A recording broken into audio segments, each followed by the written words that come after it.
বাজাইলে বাজে না বিনা উঠে না জমকা ওরে বাজাইলে বাজে না বিনা উঠে না জমকা আবার বাজাইলে বাজে না বিনা উঠে না জমকা ওরে বাজাইলে বাজে না বিনা উঠে না জমকা পার করো দুধু পাইয়া মারো পার করো দু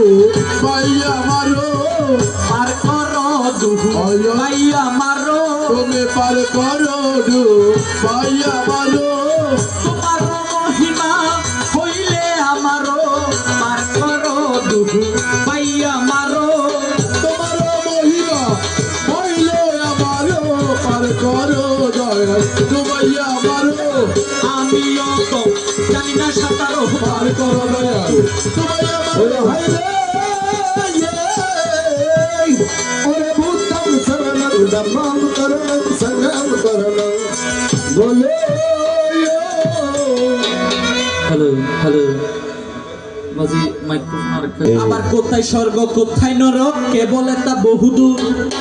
মানুষের মাঝে স্বর্গ নরক মানুষেতে সুরাসুর তাহলে বাবা স্বর্গ বলেন নরক বলেন সবকিছুই এই সংসারের মাঝে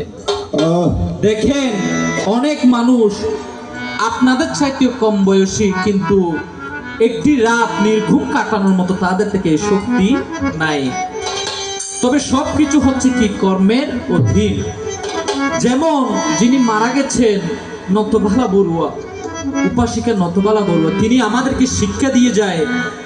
আজ এঙ্গুরি জারিগুই একদিন এঙ্গুরি তোরা তুমি বেকুনতুন জঙ্গে পড়ে তো তোমরা যাইবার সময় কি লই যাইবা এই পৃথিবীতে যখন তুমি এসেছিলে তখন থেকে তোমার কর্মসৃষ্টি হচ্ছে তুমি যদি ভালো কাজ করো তাহলে সেই কাজের ফল ভালো হবে দেখো না সংসারে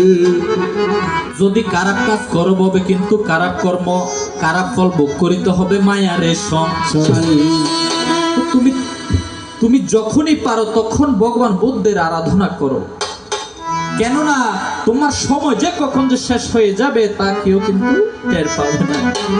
তো আমাদের এই গ্রামের প্রবীণ কীর্তনীয় যিনি প্রয়াত কবিয়াল হিমাংশু বিমল বড়ুয়া